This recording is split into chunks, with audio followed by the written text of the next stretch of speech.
Hi hello everyone, કેમ છો બધા? મજામાં? આશા રાખું છું બધા મજામાં છે. પંચાલ મિક્સ ચેનલમાં આપ સૌનું સ્વાગત છે. આજની મારી રેસીપી છે કાજુ કતરી. ચાલો આપણે કાજુ કતરી બનાવવાની રીત જોઈ લઈએ. કાજુ કતરી બનાવવા માટે જોઈશે 1 કપ કાજુ, અડધોથી પોણો કપ જેવી ખાંડ અને મિલ્ક પાવડર. સૌપ્રથમ આપણે કાજુ કતરી બનાવવા માટે કાજુને પહેલાં ક્રશ કરી લઈશું. આ રીતના મિક્સર જારમાં કાજુને પહેલાં ક્રશ કરી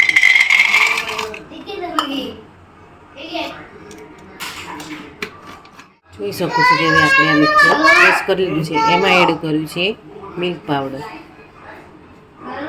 એક જાડા તળિયાવાળું વાસણ લઈ એમાં ખાંડ નાખી, જેટલી ખાંડ છે એટલું જ એમાં આપણે પાણી એડ કરીશું. હવે એને ધીમા ગેસ ઉપર મૂકીને એની એક તારની ચાસણી બનાવીશું. હવે એને સતત હલાવતા જઈશું જ્યાં સુધી એક તારની ચાસણી ન થાય ત્યાં સુધી એને હલાવતા રહીશું. જોઈ શકો છો હવે એક તારની ચાસણી તૈયાર થઈ ગઈ છે. હવે આપણે એમાં એડ કરીશું કાજુ અને મિલ્ક પાવડરનું બેટર. ઘી,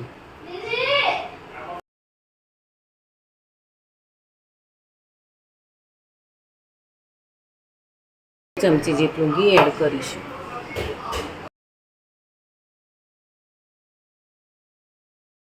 હવે એડ કરીશું ઇલાયચીનો પાવડર. આ બિલકુલ ઓપ્શનલ છે. જેને ઇલાયચી ગમતી હોય તો એમાં એડ કરી શકો છો અને ન ગમતી હોય તો તેને એવોઇડ પણ કરી શકો છો. હવે જ્યાં સુધી આ બેટર તળિયું ન છોડે ત્યાં સુધી એને હલાવતા રહીશું. ધીરે ધીરે હલાવતા રહીશું.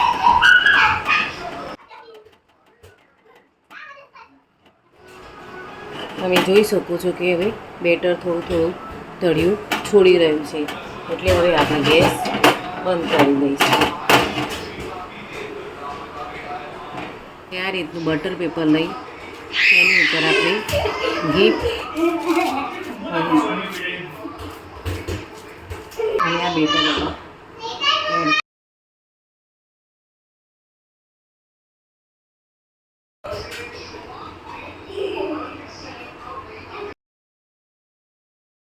હવે આપણે એને થોડું ઠંડુ થવા દઈશું. જોઈ શકો છો કે આ રીતનું એને મસળતા જવું કે જેથી લોટ એકદમ સ્મૂથ થઈ જાય. જો ચોંટે તો નીચે ઘી લગાવી દઈએ. જોઈ શકો છો કે હવે ઠંડુ થઈ ગયું એટલે જાણે એક જાતનો ડો બની ગયો હોય એવું થઈ ગયું છે. એને થોડું થોડું મસળતા જવું કે જેથી સ્મૂથ અને સરસ લોટ જેવું તે થઈ જાય.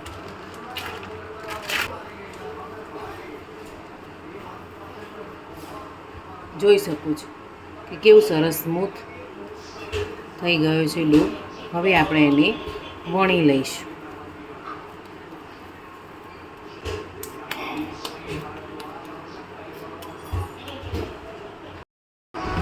જો આ રીતે વણી લઈશું. વેલણ ઉપર થોડું ઘી લગાવી દઉં કે જેથી ચોંટે નહીં.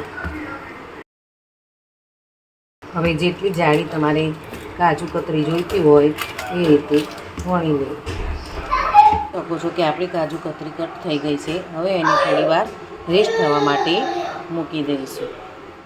જોઈ શકો છો કે આપણી કાજુ કતરી તૈયાર થઈ ગઈ છે. એ સરસ બિલકુલ મજા જેવી કાજુ કતરી.